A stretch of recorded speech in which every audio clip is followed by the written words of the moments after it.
أعوذ بالله من الشيطان الرجيم. بسم الله الرحمن الرحيم. إن في خلق السماوات والأرض واختلاف الليل والنهار لآيات لأولي الألباب. صدق الله مولانا العظيم وصدق رسوله النبي الكريم ونحن على ذلك من الشاهدين والشاكرين والحمد لله رب العالمين. حمد و ثنا، تعریف، تمجید، تقدیس اللہ رب العزت کے لیے جو کائنات کا پالنے والا ہے، خالق ہے، مالک ہے، رازق ہے، داتا ہے، گنج بخش ہے، لجپال ہے، غریب نواز ہے، غوث اعظم ہے، علی کل شیء قدیر ہے. درود و سلام آقا دو جہاں، امام الانبیاء، خطیب الانبیاء، امام اعظم، پیر اعظم، مرشد اعظم، رہبر اعظم، امام کائنات، نبی التوبہ، نبی الرحمہ، بشیر، نذیر، سراج منیر صلی اللہ علیہ وسلم کی ذات اقدس پر ہوں. باری تعالیٰ سے دعا ہے کہ اللہ ہمارا یہاں پر آنا، بیٹھنا، سننا، سنانا اللہ تعالیٰ اپنی بارگاہ کے اندر منظور و مقبول فرمائے اور ہم سب کا ذریعہ نجات کا سبب بنے. اللہ ہم سب کو بار بار اپنے گھر کی زیارت نصیب فرمائے. اللہ رب العالمین کا بڑا ہی احسان اور فضل ہے کہ ملک پاکستان میں اللہ رب العالمین نے چاروں موسم بنائے ہیں. بعض ممالک ایسے ہیں جہاں گرمی رہتی ہے اور بعض ممالک ایسے ہیں جہاں صرف اور صرف سردی ہی رہتی ہے. اگرچہ سردی اور گرمی کی شدت میں کمی اور اضافہ ہوتا رہتا ہے، لیکن دنیا میں ایسے ممالک بھی ہیں جہاں یا تو سردی رہتی ہے اور یا تو گرمی رہتی ہے. لیکن ہمارے ملک میں، بر صغیر میں اللہ رب العالمین نے 4 موسم بنائے. ہمارے ملک میں سردی بھی ہے، گرمی بھی ہے، بہار بھی ہے، خزاں بھی ہے. یہ اللہ نے یہ نعمتیں ہمیں عطا فرمائی. قرآن مجید فرقان حمید میں اللہ رب العالمین کیا ارشاد فرما رہے ہیں، جو آیت کریمہ میں نے خطبہ مسنونہ کے بعد پڑھی کہ ان فی خلق السماوات والارض واختلاف اللیل والنہار لآیات لأولی الالباب. بے شک آسمان اور زمین کی پیدائش، دن اور رات کا بدلنا، اگر انسان اس کے اندر غور کرے، اگر انسان ان نشانیوں کو سمجھنے کی کوشش کرے تو یہ اللہ رب العالمین کی طرف سے بہت بڑی نشانیاں. ہزاروں سال گزر چکے اور یہ سلسلہ گرمی کا، سردی کا چل رہا ہے، چلتا ہے اور چلتا رہے گا. جب سردیاں آئیں تو راتیں بڑی ہو جاتی ہیں، دن چھوٹے ہو جاتے ہیں. گرمیاں ہوں تو راتیں چھوٹی ہو جاتی ہیں، دن بڑے ہو جاتے ہیں. کوئی تو ہے، کوئی ہستی تو ہے، کوئی چیز تو ہے جو اس سارے نظام کو چلا رہی ہے. نہ اس میں کوئی نقص آ رہا ہے، نہ کمی آ رہی ہے. ہم شروع سے دیکھ رہے ہیں، آپ بھی دیکھ رہے ہیں، میں بھی دیکھ رہا ہوں. شروع سے سن رہے ہیں، آپ بھی سنتے ہیں، میں بھی سنتا ہوں کہ جون جولائی کے مہینے میں گرمی ہوتی ہے، اور ہم یہ بھی سنتے ہیں کہ دسمبر کے مہینے میں سردی آتی ہے. اور یہ نظام شروع سے چلتا آ رہا ہے، اس میں کوئی کمی اور نقص واقع ہوا نہیں، اور یہ نظام چلتا رہے گا اور قیامت تک چلتا رہے گا۔ کیونکہ اس نظام کو چلانے والا کون ہے؟ اللہ۔ اگر انسان اللہ کی ان نشانیوں کو دیکھنے اور سمجھنے کی کوشش کرے تو یہ ہمارے لیے بہت عبرت والا مقام ہے، ہمیں سمجھنا چاہیے۔ یقلب اللہ اللیل والنہار، یہ دن اور رات کا پٹلنا، یہ دن اور رات کا پلٹنا، دن اور رات کا تبدیل ہونا، کوئی ہستی تو ہے نا؟ دنوں کو چھوٹا کرنا، راتوں کو بڑا کر دینا، اور راتوں کو بڑا کر دینا، دنوں کو چھوٹا کر دینا، کوئی ہستی تو ہے نا؟ وہ صرف ایک واحد ہستی ہے جسے اللہ رب العالمین کہا جاتا ہے۔ ان فی ذلک لعبرۃ لأولی الابصار، دیکھنے والوں کے لیے، غور کرنے والوں کے لیے، سمجھنے والوں کے لیے یہ اللہ کی طرف سے نشانیاں ہیں، یہ اللہ رب العالمین کی وحدانیت کی نشانیاں ہیں۔ اب سردیوں کا موسم شروع ہوا ہے، آہستہ آہستہ سردی کی شدت بڑھتی جائے گی۔ اس حوالے سے سردیوں میں جو مسائل ہمارے ہاں عام طور پر پیش آتے ہیں، ان حوالوں کو آج، ان مسئلوں کو آج کی اس نشست میں بیان کرنے کی کوشش کروں گا۔ بعض چیزیں سب سے پہلے یہ سمجھ لیں کہ یہ نظام جو ہے سردی کا اور گرمی کا، دن بڑے ہونا اور راتوں کا چھوٹا ہونا، راتوں کا بڑا ہونا، دنوں کا چھوٹا ہونا، یہ نظام کیسے ہے اور یہ نظام کیوں بدلتا ہے؟ یہ نظام کیوں بدلتا ہے؟ انتہا درجے کی گرمی اور انتہا درجے کی سردی یہ کیوں آتی ہے؟ اس کا سبب کیا ہے؟ تو سب سے پہلی بات، اسباب میں سے دو طرح کی چیزیں، ایک ہے ظاہری سبب جو ہمیں نظر آتا ہے، اور ایک ہے باطنی سبب جو ہمیں نظر نہیں آتا۔ جو سبب ہمیں نظر نہیں آتا ان میں سے ایک سبب آپ کے سامنے بیان کرنا چاہتا ہوں جو بخاری کی روایت ہے۔ اللہ کے نبی صلی اللہ علیہ وسلم نے فرمایا، اشتاقت النار الی ربھا، جہنم نے اللہ سے شکوہ کیا۔ جہنم اللہ سے شکوہ کرتی ہے، اور شکوہ کرنے کے بعد جہنم اللہ کو کہتی ہے، یا رب، اے اللہ، بعضی بعضا اکل بعضی بعضا، یا رب اکل بعضی بعضا، اے اللہ میرے اندر، میں جہنم اندر ہی اندر سے ایک دوسرے کو کھائے جا رہی ہوں۔ یا رب اکل بعضی بعضا، یہ جہنم اللہ سے شکوہ کرتی ہے کہ اللہ میں جہنم اندر ہی اندر سے ایک دوسرے کو آپس میں کھا رہی ہوں۔ ہمارے ہاں جو معروف بات ہے وہ یہ ہے کہ جہنم کا عذاب جو ہے وہ بڑا گرم ہے۔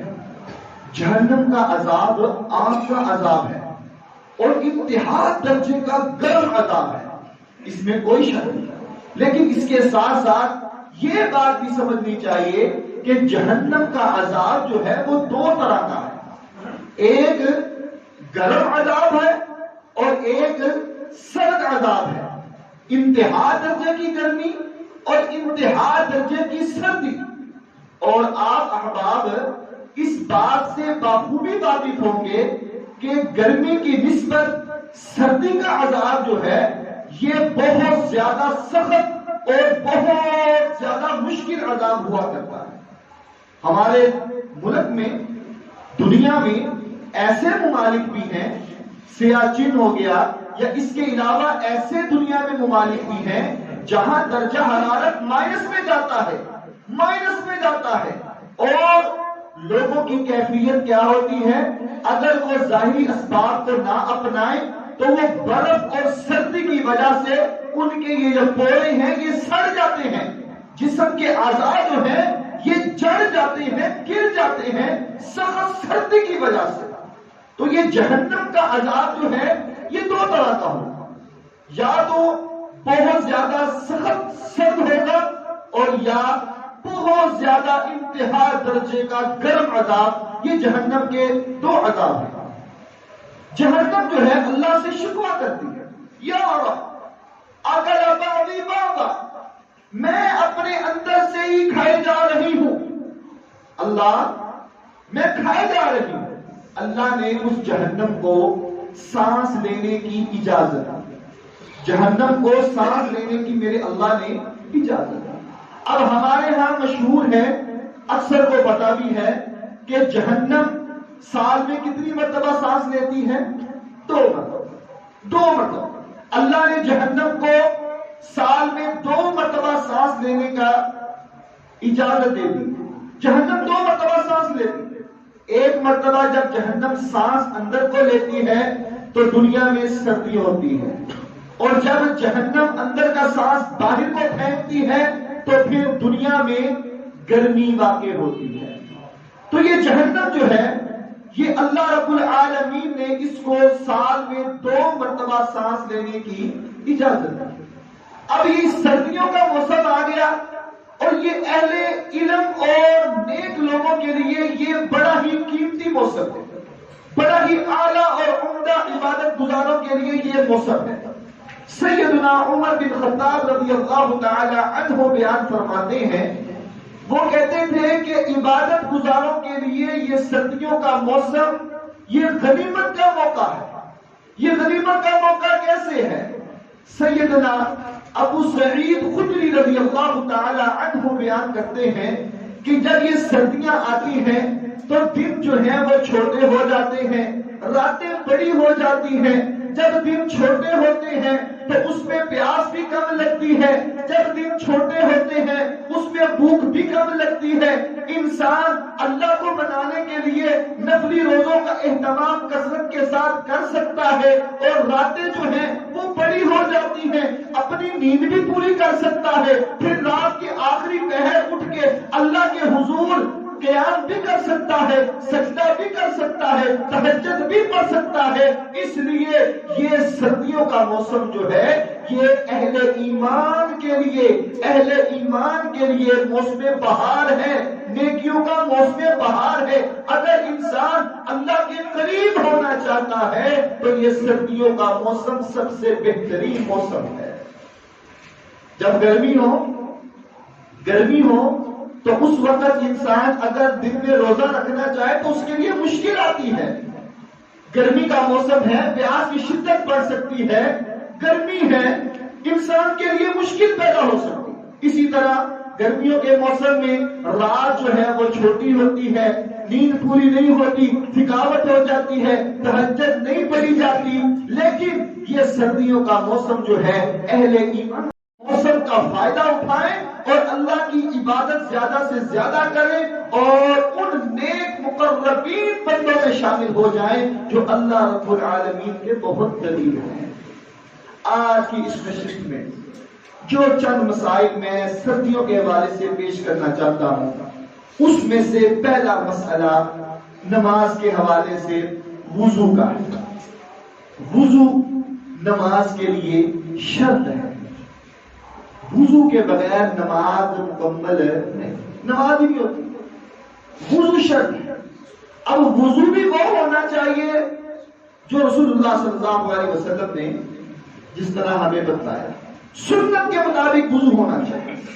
اب سردیاں آئی ہیں، آہستہ آہستہ سردیوں کی شدت بڑھ جائے گی۔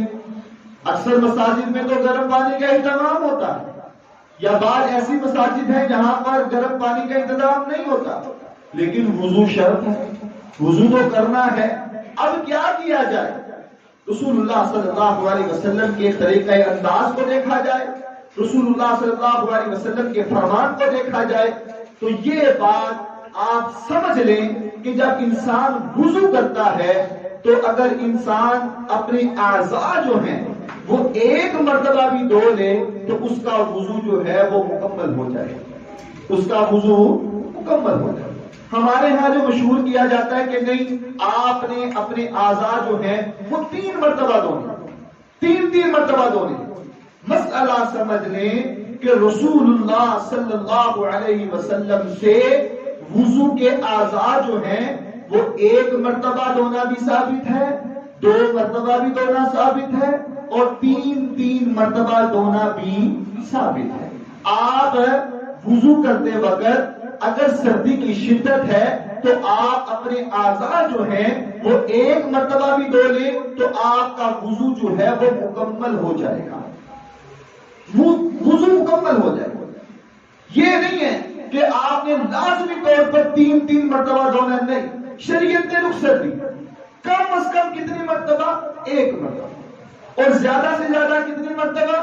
3 مرتبہ، زیادہ نہیں، 3 سے اوپر نہیں کرتی، کم از کم 1، زیادہ سے زیادہ 3۔ آپ 1 مرتبہ دھونا چاہیں دھو سکتے ہیں، 2 مرتبہ ہر اعضاء کو دھونا چاہیں دھو سکتے ہیں، 3 مرتبہ دھونا چاہیں آپ دھو سکتے ہیں۔ اس کے ساتھ ساتھ یہ مسئلہ بیان کرنا بھی ضروری سمجھتا ہوں، مثال کے طور پر کسی شخص نے ہاتھ جو ہے وہ 3 مرتبہ دھو لیے، ہاتھ 3 مرتبہ دھو لیے، اب کلی کو جو ہے وہ 3 مرتبہ کرے گا، یا ناک میں پانی 3 مرتبہ چڑھائے گا، چہرہ 3 مرتبہ دھوئے گا؟ میرے بھائیوں یہ شرط نہیں ہے۔ اگر آپ نے ایک بازو ہاتھ جو ہے وہ 3 مرتبہ دھو لیے، کلی آپ 1 مرتبہ کر سکتے ہیں، چہرہ آپ 2 مرتبہ دھو سکتے ہیں، اور آپ جو ہے اپنے بازو کونیوں تک جو ہے وہ آپ اس کو 1 مرتبہ یا 2 مرتبہ یا 3 مرتبہ دھو سکتے ہیں۔ یہ شرط نہیں ہے کہ اگر آپ نے شروع 3 مرتبہ کیا تو اینڈ تک 3 مرتبہ کرنا ہے، یا شروع آپ نے 1 مرتبہ کیا تو آپ نے سارا وضو 1 مرتبہ کرنا ہے، یا شروع 2 مرتبہ سے کیا تو آپ نے سارا وضو 2 مرتبہ کرنا ہے۔ یہ شرط نہیں، شرط نہیں، کم از کم 1 مرتبہ اور زیادہ سے زیادہ 3 مرتبہ۔ یہ رخصت ہمیں رسول اللہ صلی اللہ علیہ وسلم نے بتلائی ہے، اور اللہ کے نبی صلی اللہ علیہ وسلم سے یہ عمل ثابت ہے، اور ایسا کرنے سے وضو مکمل ہوگا، ناقص نہیں ہوگا، ناقص وضو نہیں ہوگا۔ رسول اللہ صلی اللہ علیہ وسلم کی وہ حدیث ابو داؤد کی روایت ہے، تفصیلی روایت ہے، مختصر سی بات، اللہ کے نبی صلی اللہ علیہ وسلم کو خواب آیا، آپ صلی اللہ علیہ وسلم خواب میں دیکھتے ہیں کہ فرشتے آپس میں بحث و تکرار کر رہے ہیں۔ اللہ نے رسول اللہ صلی اللہ علیہ وسلم سے پوچھا، اے محمد صلی اللہ علیہ وسلم، یہ فرشتے آپس میں کیوں بحث کر رہے ہیں؟ اب یہاں ایک نکتہ ہے، وہ یہ ہے اللہ تو سب کچھ جانتا ہے، اللہ کو تو سب کچھ علم ہے، پھر اللہ نے کیوں پوچھا؟ اللہ تصدیق کروانا چاہتے ہیں، اللہ کو سب کچھ علم ہے، لیکن میرا رب جو ہے وہ محمد رسول اللہ صلی اللہ علیہ وسلم کی زبانی سننا چاہتے ہیں۔ رسول اللہ صلی اللہ علیہ وسلم نے فرمایا کہ یا اللہ، یہ فرشتے جو ہیں یہ آپس میں اس لیے لڑ رہے ہیں کہ وہ بات کر رہے ہیں کہ وہ کون سے ایسے اعمال ہیں کہ جن کے کرنے سے اللہ رب العالمین بغیر معافی مانگے سارے گناہوں کو معاف کر دیتا ہے، اور وہ کون سے ایسے اعمال ہیں کہ جن کے کرنے سے اللہ رب العالمین انسان کے درجات کو بلند کر دیتا ہے۔ یہ فرشتے آپس میں یہ بحث و تکرار کر رہے ہیں۔ اب اللہ کہتے ہیں اے محمد صلی اللہ علیہ وسلم، آپ کو پتا ہے؟ رسول اللہ صلی اللہ علیہ وسلم نے فرمایا یا اللہ مجھے نہیں معلوم، یا اللہ مجھے نہیں معلوم۔ اب یہاں سے یہ بات مسئلہ نکل رہا ہے کہ عالم الغیب کون ہے؟ عالم الغیب اللہ ہے، اور یہاں سے یہ مسئلہ بھی نکل رہا ہے اگر کسی عالم کو یا کسی شخص انسان کو کسی مسئلے کا نہ پتا ہو تو اس کو خاموشی اختیار کرنی چاہیے۔ ہمارے ہاں یہ بیماری بڑے عروج پر جا رہی ہے کہ کسی کو پتا نہ بھی ہونا اس کو بولنے کی عادت پڑ گئی ہے۔ اس نے بولنا ضرور ہے، اس نے اپنی فقاہت اور اپنا جو ہے وہ ناقص رائے جو ہے اس نے ضرور بیان کرنی ہے، اگلے کا بے شک بیڑا غلط ہو جائے، لیکن اس نے بولنا ضرور نہیں۔ مسئلہ ایسے نہیں ایسے ہو سکتا ہے، نہیں میرے بھائی، اگر آپ کو علم ہے مسئلہ بیان کریں، اگر آپ کو علم نہیں ہے تو پھر کسی کو کوئی حق نہیں ہے کہ وہ رائے اپنی دے۔ مسئلے کا پتہ ہے تو ٹھیک. پیغمبر علیہ السلام نے کہا اللہ مجھے نہیں معلوم. اللہ نے نشانیاں دکھائی. پیغمبر علیہ السلام نے فرمایا ہاں یہ جو آپس میں بحث و تکرار کر رہے ہیں وہ اعمال یہ تین اعمال. پیغمبر علیہ السلام نے فرمایا وہ انسان جو سردیوں کے موسم میں سردی کی شدت میں اٹھتا ہے اللہ کو منانے کے لیے, اللہ کو راضی کرنے کے لیے, اللہ کا تقرب حاصل کرنے کے لیے وضو کرتا ہے اور وضو بھی مکمل کرتا ہے. وضو بھی مکمل کرتا ہے. یہ نہیں کہ ناقص وضو مکمل, اور ایک مرتبہ آزاد ہونے سے انسان کا وضو مکمل ہو جاتا ہے. وضو مکمل کرتا ہے, اللہ رب العالمین ایسے انسان کے پچھلے سارے گناہوں کو معاف کر. سبحان اللہ. اس نے معافی نہیں مانگی, اللہ نے اس عمل سے ہی اس کے پچھلے گناہوں کو معاف کر دیا اور اللہ نے اس کے درجات کو بلند فرمایا. دوسرا عمل پیغمبر علیہ السلام نے بتایا کہ وہ انسان جو پیدل چل کر مسجد میں نماز کے لیے جاتا ہے, میرا اللہ اس کے اس عمل کو دیکھ کر اس کے پچھلے گناہوں کو معاف کر دیتا ہے, اس کے درجات کو بلند کر دیتا ہے. اور تیسرا عمل پیغمبر علیہ السلام نے بتلایا کہ وہ انسان جو ایک نماز پڑھ لے تو اب اس کو فکر لگ جاتی ہے کہ میں نے اگلی نماز کے لیے جانا ہے. وہ ٹائم دیکھتا ہے, وہ وقت دیکھتا رہتا ہے کہ کتنا ٹائم باقی ہے, اس کو فکر رہتی ہے کہ میں نے اگلی نماز کے لیے جانا ہے. اگر یہ کیفیت انسان کے اندر پیدا ہو جائے, پیغمبر علیہ السلام نے فرمایا کہ اللہ رب العالمین, وہ انسان اللہ سے معافی نہیں مانگتا, اللہ پھر بھی اس عمل کی وجہ سے پچھلے سارے گناہوں کو معاف کر دیتا ہے. اللہ اس کے درجات کو بلند کر دیتا ہے. اللہ ایسے انسان کو اپنے مقربین بندوں میں شامل فرما لیتا ہے. تو میرے بھائیوں, وضو کے حوالے سے رسول اللہ صلی اللہ علیہ وسلم نے جو ہمیں رخصت اور رعایت دی ہے, ہمیں اس کا فائدہ اٹھانا چاہیے. بعض دوست جو ہیں وہ جلدی میں جب وضو کرتے ہیں تو ان کی نا کچھ چیزیں خشک رہ جاتی ہیں. چہرے کا یہ نیچے تھوڑی جو ہے وہ خشک رہ جاتی ہے اکثر اوقات. یہ کونیاں جو ہیں دھوتے وقت یہ آخر سے جو ہے یہ بھی خشک رہ جاتی ہیں. پاؤں جب دھوتے ہیں تو ان کی ایڑیاں خشک رہ جاتی ہیں. رسول اللہ صلی اللہ علیہ وسلم کی بڑی سخت وعید ہے.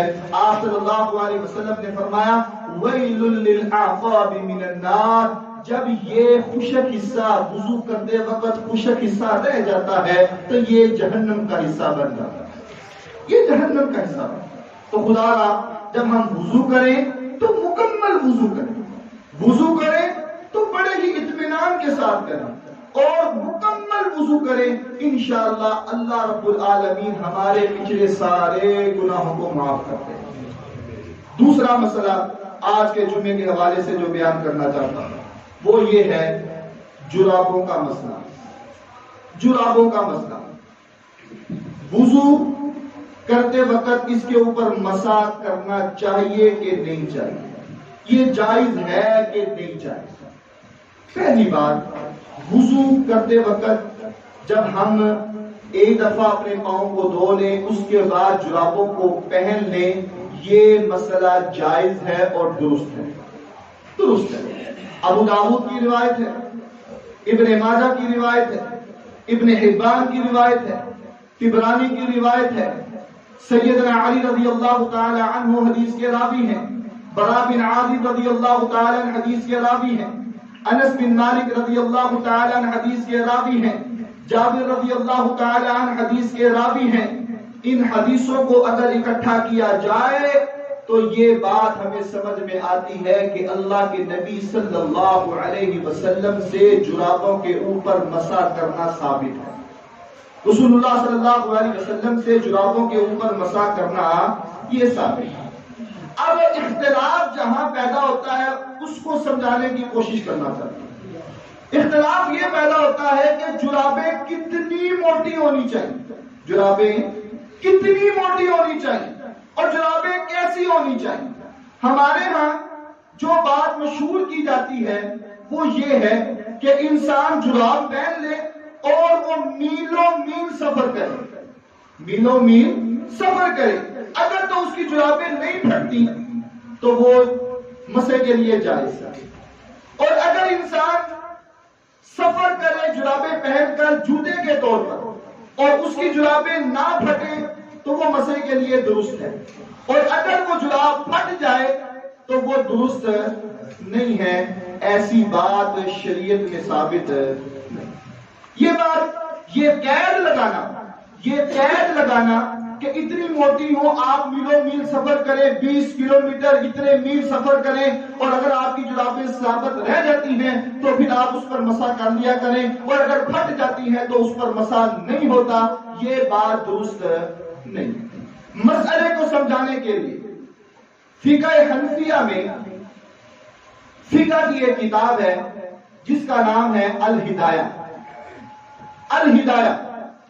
اس کے اندر ایک مسئلہ بیان ہوا ہے، اس کو بیان کر کے مسئلہ سمجھانے کی کوشش کرتا ہوں۔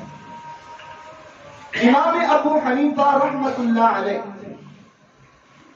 فقہ حنفی کے عالم ہیں، احناف کے امام ہیں۔ ان کی فقہ کی ایک کتاب ہے جس کا نام ہے الہدایہ۔ اس کے اندر یہ بات منقول ہے کہ امام ابو حنیفہ رحمت اللہ علیہ جرابوں کے اوپر مسح کرنے کے قائل نہیں، جرابوں کے اوپر مسح کرنے کے قائل نہیں۔ امام ابو حنیفہ رحمت اللہ علیہ کے دو شاگرد، ایک کا نام امام ابو یوسف اور دوسرے کا نام محمد بن حسن الشیبانی رحمت اللہ علیہ۔ یہ امام صاحب کے دو شاگرد ہیں۔ ان دو شاگردوں کا موقف یہ ہے کہ جرابوں کے اوپر مسح ہو جاتا ہے۔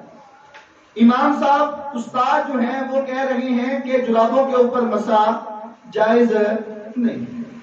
امام صاحب کے جو دو شاگرد ہیں جو الہدایہ میں جن کی بڑی وضاحت ہے، امام ابو یوسف اور محمد بن حسن الشیبانی رحمت اللہ علیہ، یہ دونوں شاگرد کہتے ہیں کہ نہیں، ہمیں اپنے استاد سے اختلاف ہے، لہذا جرابوں کے اوپر جو ہے وہ مسح ہو جاتا ہے۔ اب جرابیں کتنی موٹی ہونی چاہیے؟ اب دونوں شاگرد جو ہیں وہ یہ قید لگا رہے ہیں کہ جرابیں اتنی موٹی ہونی چاہیے کہ جب پہننے کے بعد پاؤں نظر نہ، امام ابو حنیفہ رحمت اللہ علیہ بیمار ہوئے، ساتھی عیادت کے لیے آئے، ان کے پاس پانی لایا گیا، انہوں نے وضو کیا، اور جب پاؤں دھونے کی باری آئی تو انہوں نے موزوں کو پہنا ہوا تھا، جرابوں کو پہنا ہوا تھا۔ امام صاحب نے جرابوں کے اوپر مسح کیا، پہلے وہ قائل نہیں تھے، جب بیمار ہوئے تو انہوں نے جرابوں کے اوپر مسح کیا، اور انہوں نے فرمایا کہ میرے شاگرد کا جو فتویٰ تھا، جو بات میرے شاگرد کرتے تھے، آج وہ بات، وہ چیزیں، وہ دلائل، وہ ثبوت میرے سامنے روزے روشن کی طرح واضح ہے، لہذا جرابوں کے اوپر مسح کرنا یہ درست ہے اور جائز ہے۔ وعلیہ فتویٰ، الہدایہ کے لفظ ہے وعلیہ فتویٰ، اور یہی فتویٰ امام ابو حنیفہ رحمت اللہ علیہ کا ہے کہ جرابوں کے اوپر مسح کرنا جائز اور درست ہے۔ پہلے وہ قائل نہیں تھے، بعد میں انہوں نے رجوع کیا، اور یہ بات کہاں موجود ہے؟ الہدایہ میں موجود ہے۔ جرابیں کتنی موٹی ہونی چاہیے؟ انسان جب پہنے تو پاؤں نظر نہ آئے، ہمارے ہاں آج کل یہ جو ایک کور سا آیا جراب نما، انسان عورتیں اکثر طور پر پہنتی ہیں جس سے پاؤں نظر آتا ہے، یہ جراب نہیں ہے، یہ ایک خول سا ہے، جراب جورب سے ہے، اور اس کا معنی یہ ہوتا ہے کہ ایسی چیز جس سے پاؤں کو گرمائش محسوس ہو، یا آپ یہ سمجھ لیں کہ جب آپ جراب پہنے تو آپ کا پاؤں نظر نہ آئے، آپ اس کے اوپر مسح کر سکتے ہیں۔ اب مسئلہ یہاں یہ بھی پیدا ہوتا ہے کہ انسان نے جراب پہنی، وہ پھٹتی ہے، تھوڑی سی پھٹ جائے، آگے سے انگوٹھے سے یا ایڑی سے یا درمیان سے پھٹ جائے تو اس پر مسح کا کیا حکم ہے؟ آیا کہ اس پر مسح ہو سکتا ہے کہ نہیں ہو سکتا؟ تو مسئلہ سمجھ لیں کہ اگر انسان کی جراب پھٹ گئی ہے، بے شک وہ آگے سے ہو، پیچھے سے ہو، درمیان سے ہو، اگر اس پر لفظ جراب بولا جاتا ہے، وہ جراب کے طور پر استعمال ہو سکتی ہے، تو ایسی جراب کے اوپر مسح بھی ہو سکتا ہے، ایسی جراب کے اوپر مسح بھی ہو سکتا ہے، وہ سائڈ سے پھٹی ہو، درمیان سے پھٹی ہو، ایڑی سے پھٹی ہو، اگر آپ اس کو جراب کے لیے استعمال کر رہے ہیں تو آپ اس کے اوپر مسح کر سکتے ہیں۔ مسح کی مدت کے حوالے سے یہ بات پہلے بھی بیان کر دی گئی تھی، اگر انسان مقیم ہے تو اس کے لیے 1 دن اور 1 رات ہے، اور اگر انسان مسافر ہے تو اس کے لیے مدت جو ہے وہ 3 دن اور 3 راتیں ہیں۔ مسح کے حوالے سے جو مسئلہ پیش آتا ہے وہ یہ ہے کہ انسان جلدی جلدی میں جرابیں پہن لیتا ہے اور اس کو یاد نہیں رہتا کہ میں نے مسح کیا ہے کہ نہیں کیا، بھول گیا اور وہ نمازیں پڑھتا رہا، اس نے 2 نمازیں پڑھ لی، 4 نمازیں پڑھ لی، جب اس کو یاد آیا کہ میں نے اب جو ہے وہ تو مسح نہیں کیا تھا، میں اب کیا کروں؟ اب اس کے لیے کیا حکم ہے؟ تو اس کے لیے یہی حکم ہے کہ وہ شخص جو ہے وہ اپنی نمازوں کو دوبارہ لٹائے گا، اپنی نمازوں کو دوبارہ لٹائے گا، وہ نمازیں ساری دوبارہ پڑھے گا۔ اگر انسان کوئی بھی جان بوجھ کر یہ عمل کرے تو وہ گنہگار ہے، اور اگر انسان بھول چوک میں کر بیٹھا ہے تو اللہ نے شریعت میں بھول کو معاف فرمایا ہے، جب اس کو یاد آ گیا اب وہ نمازوں کو لٹائے گا۔ جرابوں کے حوالے سے، مسح کے حوالے سے اگر کوئی کسی بھائی کو کوئی مسئلہ ہو تو جمعے کے بعد وہ بات کر سکتا ہے۔ اس کے بعد آج کے خطبے کے حوالے سے، سردیاں آ رہی ہیں، ہم لوگ ٹوپیاں پہنتے ہیں، دستانے پہنتے ہیں یا رومال باندھ لیتے ہیں، تو ہمارے کچھ ساتھی جب نماز کے لیے آتے ہیں تو کچھ کہتے ہیں کہ اپنے ماتھے کو جو ہے وہ ننگا کر لو، اس کے بغیر نماز نہیں ہوتی، ماتھے کو ننگا کر لو، سجدہ کرنا ہے۔ تو میرے بھائیوں یہ بات درست نہیں، یہ بات درست نہیں ہے۔ مسئلہ سمجھیں، مسئلہ یہ ہے کہ سجدہ کتنے اعضاء پر کرنا ہوتا ہے؟ 7۔ کتنے اعضاء؟ 7۔ اب یہ جو پاؤں ہیں، ہم نے جرابیں پہنی ہوتی ہیں تو یہ تو پھر جرابیں پہنی ہیں، ننگے تو نہ ہوئے۔ اگر ہم نے دستانے پہنے ہوئے ہوں تو وہ ہاتھ ہمارے جب زمین پر لگتے ہیں تو پھر کیا سجدہ ہو جائے گا؟ بالکل ہو جائے گا۔ شرط یہ ہے کہ ہمارا وجود جو ہے وہ زمین پر لگنا چاہیے، شرط یہ ہے کہ ہمارا وجود زمین پر لگنا چاہیے۔ یہ گھٹنے ہیں، کپڑا آیا ہوا ہے، اب یہ زمین پر لگ لے تو کیا سجدہ ہو جائے گا؟ بالکل ہوگا۔ یہی حکم جو ہے یہ ماتھے پر بھی آئے گا، اگر آگے کوئی کپڑا آ جائے تو سجدہ ہو جائے گا، اور اگر ننگا ہو پھر بھی سجدہ ہو جائے گا۔ لیکن یہ قید لگانا کہ اپنا ماتھا جو ہے اس کو ننگا کرو، کپڑا پیچھے کر لو، یہ بات درست نہیں۔ آج کے خطبے کے حوالے سے جو مسئلہ میں بیان کرنا چاہتا ہوں وہ یہ ہے کہ سردیوں کا موسم آ رہا ہے، اکثر مساجد میں ہیٹر لگائے جائیں گے، ہیٹر لگائے جائیں گے۔ اب نمازی نماز پڑھنے کے لیے کھڑا ہے اور آگے ہیٹر چل رہا ہے، آگ لگی ہوئی ہے، اب وہ نماز پڑھ رہا ہے سامنے، تو ہمارے بعض ساتھی یہ کہتے ہیں کہ یہ کام درست نہیں ہے، یہ تو انسان آگ کو سجدہ کر رہا ہے، یہ انسان آگ کو سجدہ کر رہا ہے۔ میرے بھائیوں یہ بات بھی درست نہیں۔ اس چیز کا تعلق انسان کی نیت کے ساتھ، اس چیز کا تعلق انسان کی نیت کے ساتھ ہے۔ اگر نیت نہیں ہے تو وہ آگے ہیٹر جو رکھا ہوا ہے اس کے سامنے کھڑا ہو کر وہ نماز پڑھ سکتا ہے۔ بخاری کی روایت ہے، وقت ہو گیا، مختصر سی بات، اللہ کے نبی صلی اللہ علیہ وسلم نماز پڑھا رہے تھے، صحابہ پیچھے کھڑے ہوئے نماز پڑھ رہے تھے، پہلی صف والوں نے دیکھا پیغمبر علیہ السلام نماز کی حالت میں کبھی آگے ہو رہے ہیں اور کبھی پیچھے ہو رہے ہیں۔ نماز مکمل ہوئی تو اللہ کے نبی صلی اللہ علیہ وسلم نے جب سلام پھیرا تو صحابہ نے پوچھا، یا رسول اللہ صلی اللہ علیہ وسلم آج یہ عمل ہم نے دیکھا، یہ کیا معاملہ ہے؟ تو اللہ کے نبی صلی اللہ علیہ وسلم فرمانے لگے کہ جب میں آگے ہو رہا تھا نا تو اللہ نے نماز کی حالت میں مجھے جنت دکھائی، تو جنت میں کیا دیکھ رہا ہوں؟ ایک انگور کا گچھا ہے، میں نماز کی حالت میں اس کو پکڑنے لگا۔ اے میرے صحابہ، اگر میں اس کو پکڑ لیتا تو تمہیں میں وہ کھلاتا تو قیامت تک لوگ اس کو کھاتے رہتے، وہ گچھا کبھی ختم نہ ہوتا۔ پیغمبر علیہ السلام فرماتے ہیں کہ میں نے چھوڑ دیا، میں نے کہا یہ جنت میں جا کر کھائیں۔ پھر اللہ کے نبی صلی اللہ علیہ وسلم نماز کی حالت میں پیچھے ہٹے۔ یا رسول اللہ صلی اللہ علیہ وسلم یہ کیا معاملہ تھا؟